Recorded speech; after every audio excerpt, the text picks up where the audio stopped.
The trade agreement between the US and the EU has finally been reached after months and months of negotiations. And as Trump put it, probably the biggest deal reached by any capacity by trade or beyond trade. In today's video, we're going to look at all the advantages and disadvantages and all the sectors that might be on the flip side and the sectors that might be on the advantage side. Also, don't forget to hit the subscribe button. My name is Daniel. Let's crack on.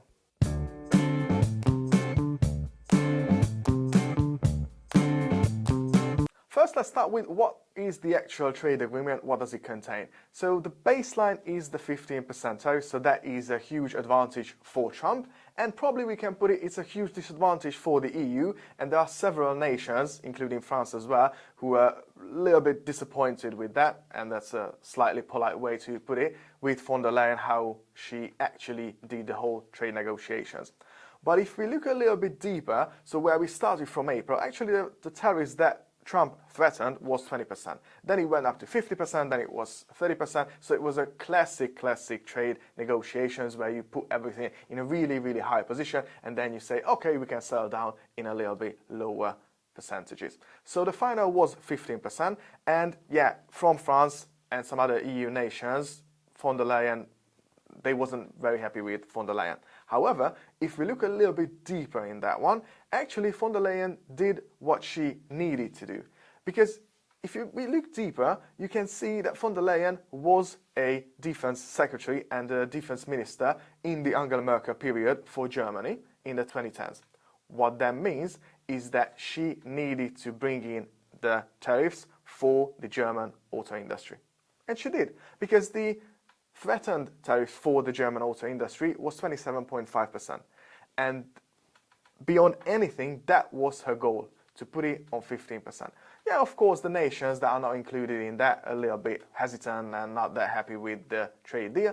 But at the end, von der Leyen did what she's supposed to do for the German auto industry. I would have been in the position of the lawyers and the people who actually drafted this agreement, because basically what they had to do is go back to 2018, the July 26 agreement, which was quite similar to this one, and just cross out the numbers and just put it a bigger number to those ones. So it was not a big deal actually, because if we look at the 2018 agreement between the EU and the US, because that was in the first term of Trump's presidency, what that meant is that it was not 15%, but that was aluminum and steel tariffs as well, a little bit lower than this was, because now the tariff is 50% for all the aluminum and all the steel. However, there's going to be some quota as well, so it's not going to be that massive difference between the 2018 agreement and the actual 2025 agreement. The other big deal is the $150 billion worth of investment through EU to the US energy sector, which actually means LNG, liquefied natural gas, which will be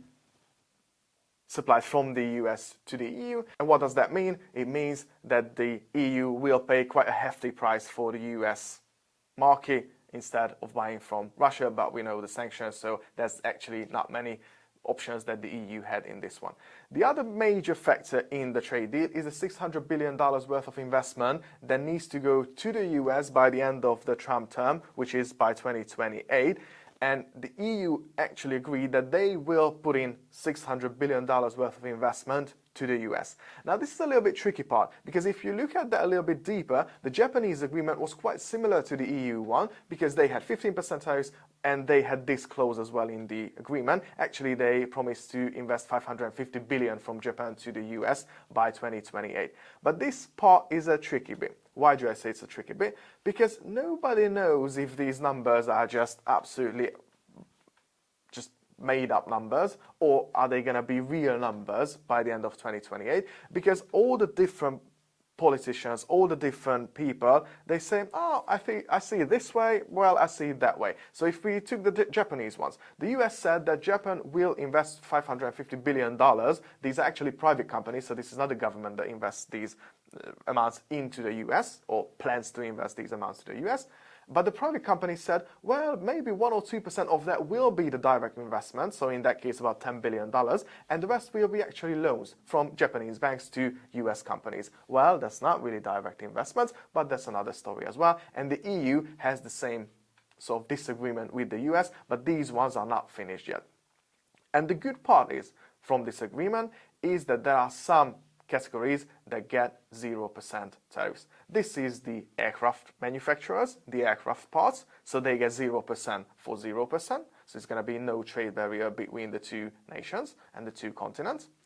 And also what they are heading for at the time of the video recording, we don't know that yet because it hasn't been agreed yet, is the 0% for 0% alcohol in terms of wine and in terms of spirits as well. So let's start with the loser ones that we can say, well, probably these sectors are going to be the losers of these trade negotiations and of this trade deal. The first is quite obvious, it's going to be the German auto industry, because they will be able to sell the cars upmarked by 15%, because if we put together a car here in Europe, then we ship it to the US. Before that, it was a little bit lower, now it's going to be 15% tariff of that. The other sector who's going to be loser is the pharmaceutical companies, especially the European pharmaceutical companies, because it was, in the first draft, it was maybe they will get exempt from these tariffs, but at the final ones, nor the semiconductors, nor the pharmaceuticals get actually 0%. They all have to pay 15% of that. So if we ship medicine from the EU to the US, these will be charged by 15% upmark, compared to 0% what was before. Now, just a little hint. So don't be confused by European pharmaceutical companies shipping to the US with this 15%, because if they actually manufacture those products in the US, obviously there's not going to be any tariffs. One key example of that is Novo Nordisk, which is one of the biggest pharmaceutical companies in Europe, based in Denmark. But they have a factory, a massive factory in Northern California. You probably heard about these weight loss drugs, Wegovy, Ozempic. These are the two brand names for these that are manufactured by Novo Nordisk. And if they are manufactured in this Northern Carolina state factory, that means that the 15% tariff will not count, because they manufacture it in the homeland and they sell it in homeland in US. And actually this factory can manufacture more than the US supply, and the demand. So what that means is that they will be able to export it to Canada and to Mexico as well. So there are some categories, some product categories that might seem that they will be included in these 15% tariffs, but actually if they manufacture it at home in the US, then it will be exempt from these tariffs. The other loser is the end game consumer of the United States. So what that means is that if you live in the US, if there are your friends living in the US, they will actually pay the price. It's quite simple. So before that, it was X, now it's X plus 15%. They can't do anything about that. Yeah, there are some rumors that maybe companies will not put that on the consumers, will not increase the prices by 15%, which, yeah, I do agree on the short term. But on the long term, every single tax, tariffs, and every kind of price increase will be paid by the end consumer. This is no difference with the tariff agreement.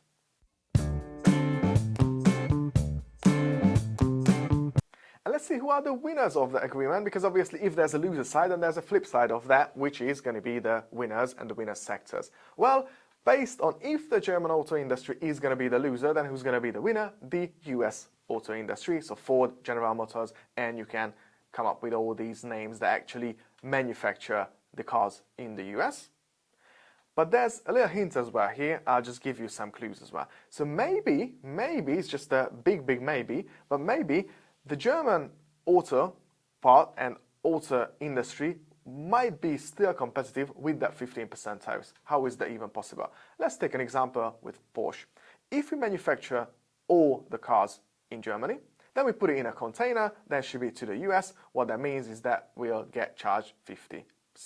However, because there's a 50% tariffs on all the aluminum and steel from Canada to Canada and from the Mexico border, what that means is that actually if we manufacture, let's say that we are Ford, and if we manufacture our cars in the US, but we need some supply from Mexico, we need some supply from Canada, and those are auto parts, so not the actual car, which are made from aluminum and steel, and they got charged 50%, then maybe the end result will be a still competitive auto industry from the European perspective. But at this time, at this moment, we can say that the clear winner of this trade agreement is the US auto industry. The other clear winner because of the $750 billion investment is going to be the US energy sector, because they will have a massive, massive demand from the European market, and they're gonna be, I wouldn't say exclusive deals, but it's quite similar to exclusive deals. They will be able to flood the European market with liquefied natural gas, so these companies will be on the winner side, definitely.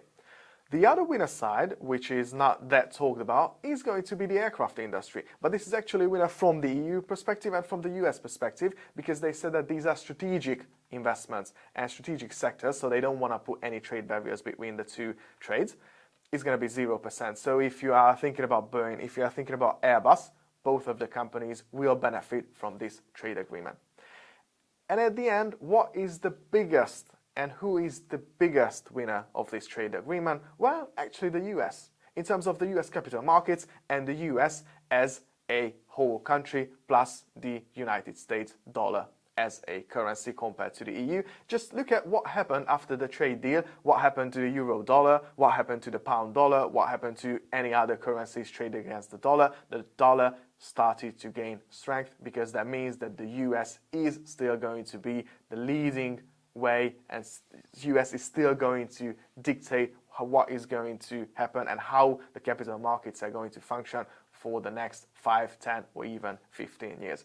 But let me know in the comments, what do you think? What are the winners and who are the actual winners and losers? What are the different sectors that could be the winners and the losers of this trade agreement? And also, don't forget to hit the subscribe button. See you next time. Bye.